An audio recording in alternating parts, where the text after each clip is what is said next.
time. But sort of the background for all of this, I'll just let you guys know, is I've been lucky enough to, well, not background.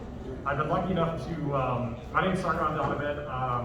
I do not work for Real Time. I wish I did. I do not work for, I have no contact with the exception of being lucky enough to have attended JordanCon for the past 5 or 6 years and become close friends with a lot of folks like Mr. Tom DeSimone, who is with us today. Tom is both from Dragon Mount and from JordanCon, and we'll talk to him in a second as well.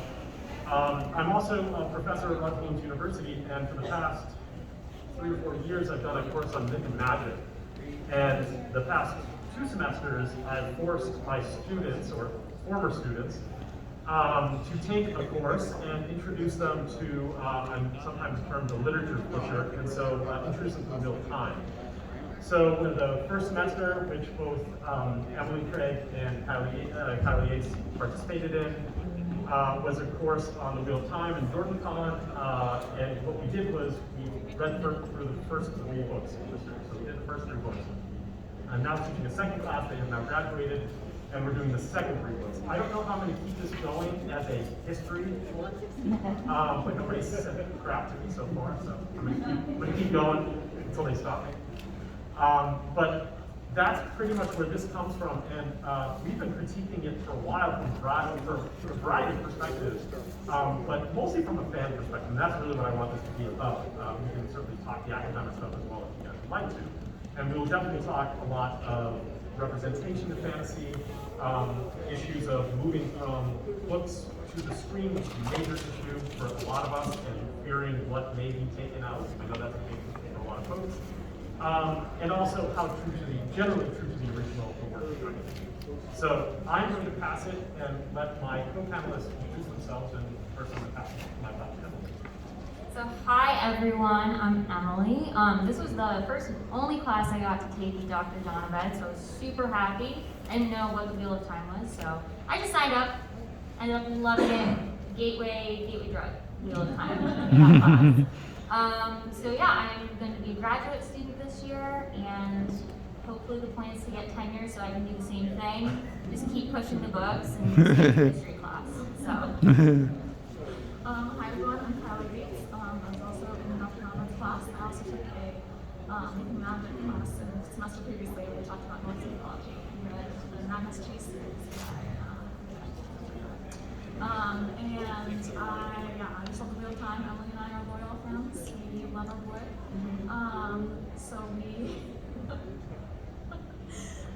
So we are really excited here to talk to you guys today about it. So yeah. Awesome. Thanks, Tom. Tom, can you introduce yourself? Sure. So my name is Tom DeSimone. I'm being moved. I'm being manhandled. I'm upside down. Oh, but like this. Hello, everybody. Hi. Yay. So yeah, as he said, I work for JordanCon. I am the director of guest services for JordanCon. So that's all of our authors and the guests of honor and stuff like that, artists. And I also work for Dragon Mount. My main job is a co-host the Wheel of Time community shows, a YouTube show that they do, and I help out with some of the other internal stuff, like a lot of research and stuff like that. My other Watt cred is I actually have a character in the series based off of me. For those who have read the final book, In Memory of Light, the prologue is from a character, Bayard, his point of view. That's me. I'm Bayard. And Tom has some kick-butt art that's based on him. Yeah. Do you have that with you? Actually I do. Yeah, I could grab it at some point when. I think it's actually, we just moved into a new house, so like all of my art is not on the walls yet. So that actually helps because I think it's in a closet just in the room next to me. And we can talk about that in a second, but yes, I think was it Dan Dos Santos or was it? Yeah. Dan Dos It Santos. was Dan Dos Santos, who's done a lot of art for Brandon Sanderson. I'm sure if there's Real Time fans in here, there's some Brandon Sanderson fans probably. He's done a ton of Brandon's art for his books, book covers, some of the internal stuff. a lot of the digital stuff he's done, and he was our artist guest of honor. And at JordanCon, since JordanCon is a charity organization, one of the things that we do is we'll do a thing called the Charity Art Jam. And the last year was like a bunch of artists, including the guest of honor, will get together and they have like an hour to an hour and a half to paint a picture off of a topic that they'll get at the panel. And they got it about 10 minutes early, and he texts me and says, "Hey, Tom, I want to paint you for this thing. It's supposed to be a fantasy character." And I was like, "Oh, yeah, sure." So I was actually on a panel. I ran off the panel. I was like, "Right back. Danny Santos wants to paint me." And I just ran, and he took some pictures of my face and painted me in a costume that I had worn a couple days ago. It's pretty awesome. It's awesome. We'll get to see it very soon. So, And then they donate the art to charity. That's one that I said it was for charity. They donate all the art to the auction, which then gets sold for charity. and you guys just got a little piece of prop for JordanCon, sort of a save the date, I guess, wedding type thing. That's the way I always think of it. So coming up soon. So I want to open this up really quick because I think this is very important. So Emily and Kyla, since after my forcing to read the participants of the lines, and now that we've seen the trailer, what jumped out at you? Talking about, especially for our class, we had a really interesting conversation about, in particular, the ways in which Jordan's characters were represented and how important representation in fantasy is. So I want to talk a little bit about that, throw that out there first, and see what you guys thought. What do you guys think? I mean, what you see in the trailer, what you see in the characters, etc. We loved the trailer. We both saw it and we were like, oh my god. Like, Kyle, Emily, like, we texted each other right away. We texted him. We were like, did you see the trailer yet? Like, what did you think? I know the first thing for me that popped out was just like how richly diverse the cast is, which I'm absolutely loving. Not just like having side characters be considered as the only characters who can be played by actors of color. I do love how having a diverse cast isn't something that seems to be that they're playing on just for fan approval. They're just doing it because human beings are diverse, the non-human beings are diverse in the series. That was something that we had both really talked about, that we were really excited about.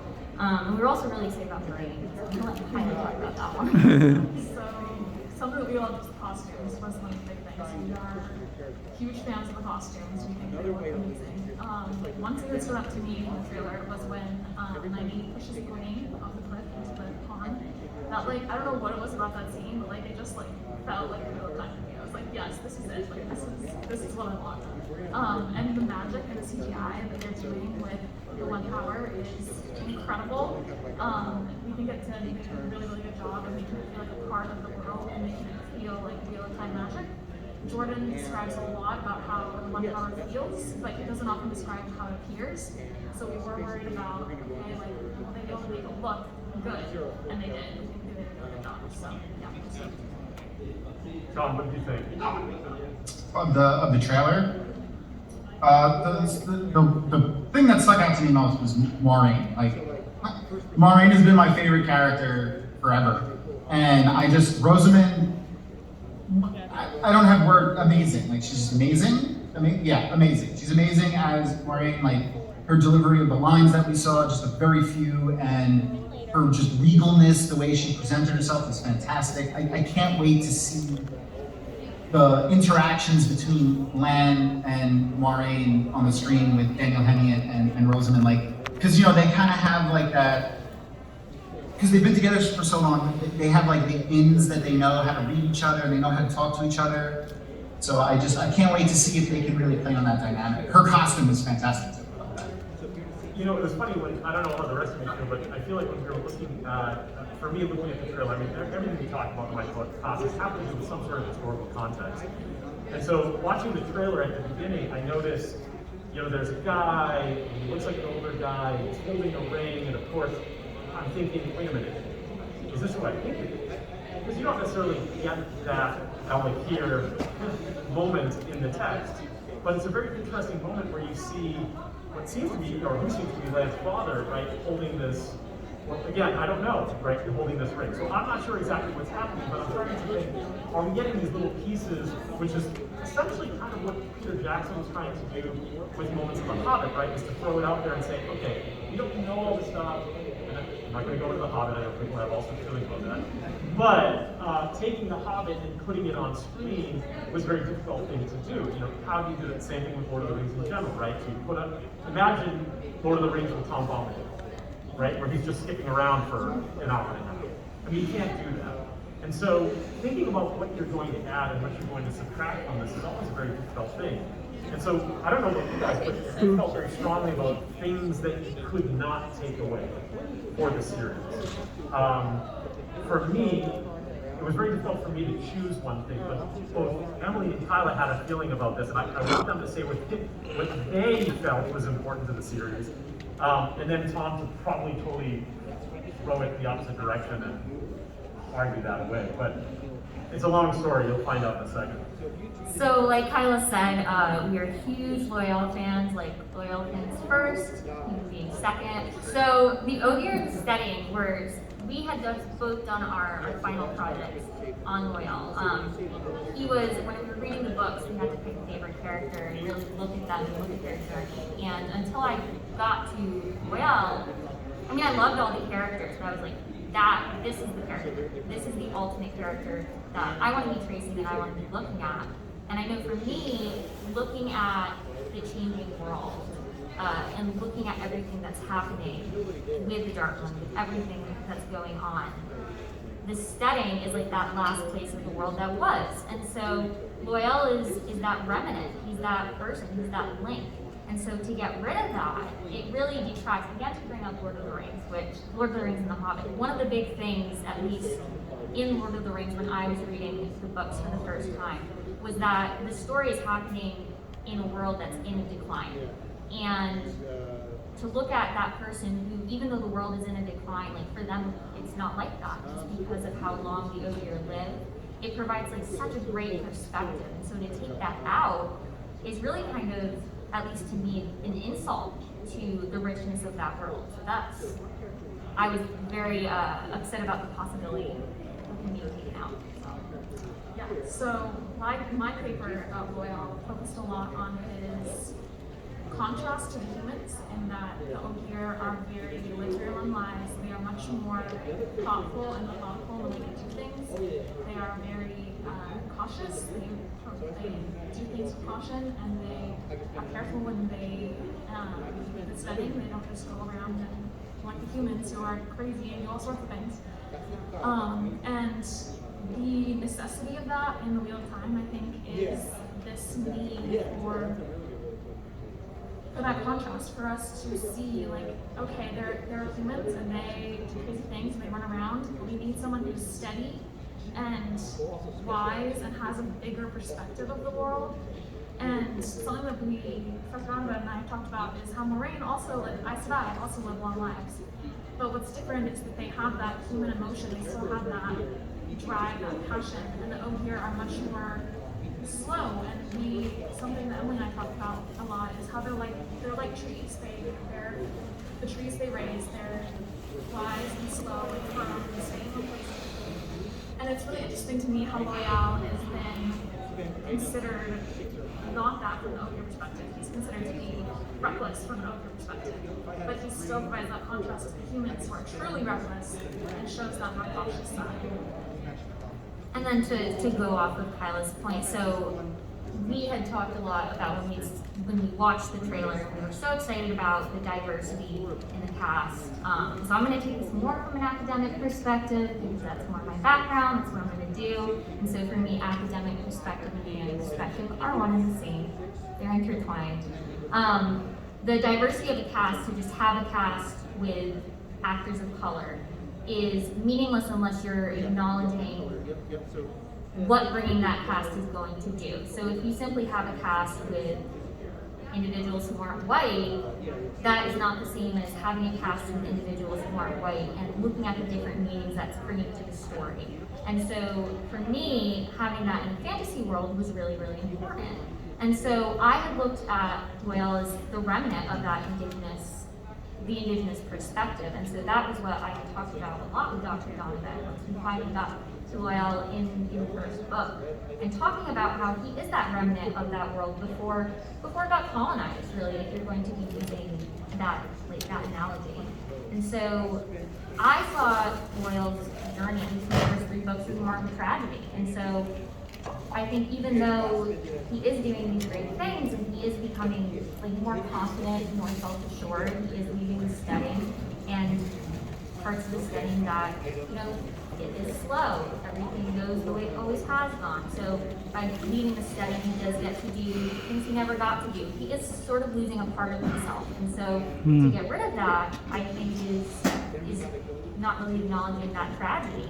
So I have to say, for me, what jumped out to me was I'm a big fan of Perrin and the Wolf Dream. So I'm really interested to see how they're going to deal with the Wolf Dreams.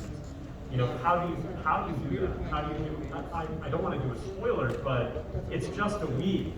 I mean, to me, that moment of, it's just a weave. The power of that moment. How do you put that into it? They haven't read that far yet. So, yeah. So I think they're acknowledging spoilers if we read that today. But the reality is how do you do that? How do you shift from the, what we're used to that wolf breed? I don't know. It'll be very interesting how they're going to do that on screen. I'm fascinated by it. I mean, people always ask who your favorite character is, and I don't have a favorite character. But I love a variety of characters. One of them I think that's essential is Hopper. I can't imagine Perrin moving anywhere in life without Hopper. I don't think he ever understood. I mean, in a sense, while Moraine is, that Gandalf-like figure, I do find that Hopper plays that role even more so for Perrin, because really nobody understands Perrin except the wolves. And so that element, and Elias, but Elias disappears for a good portion of the text.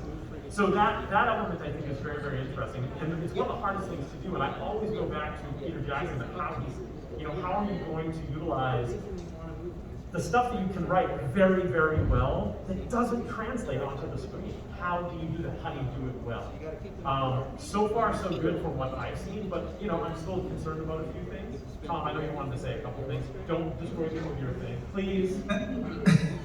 Long story short, Tom destroyed the Ogier like 3 years ago before I even got them to class. Yeah, it was mainly to just unite everyone against me, because it's so easy to do that with using the Ogier. Like I said in the panel, like if there was one thing that we could cut, we could just cut the Ogier entirely out of the story and you can have the exact same story. And it was mainly like I got booze from the entire room. It was fantastic. I loved it. I feed on it. Anyway, it was like I said, it was mainly just to unite everyone against me and have and strike up the discussion. But technically, from a storytelling standpoint and from a budget standpoint, to cut a character that's going to require CG and makeuping every single time, and plus all of them, it would help to not have to do that. But there's nothing that Loyal and the Ogier do specifically that needs to be an Ogier. It could be another human, it could be a different culture. It doesn't have to be Ogier, in my opinion. But I hope they don't. I love the Ogier, I love Loyal, I love the setting, I love their magic system, the tree singing that they do is so unique and different to everything else in the world. But yeah, that's what he was talking about, is I united half of Jordan Con against me when I said that. It was more like 93%. It was the 200 and something people that were there when I said that. For me, I don't really know if there's anything specifically other than like, the hard and fast stuff, like that makes Wheel of Time all the time, like the one power and stuff like that. The thing that I really hope to see in a visual medium that you don't really get too much even in the books is the what was lost from the Age of Legends to the time of the book setting. Like, now, a lot of this is gleaned from Robert Jordan interviews and piecing together information that you get throughout of the book series about the Age of Legends, but it was technologically advanced. It was science fiction, futuristic science fiction level technology mixed with the one power.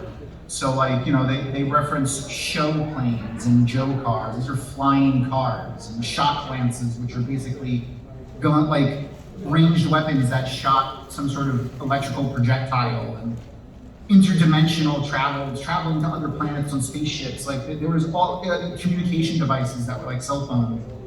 Crazy things. So they had a research college where they researched biology and philosophy. That would be where Trollocs and Merge would be.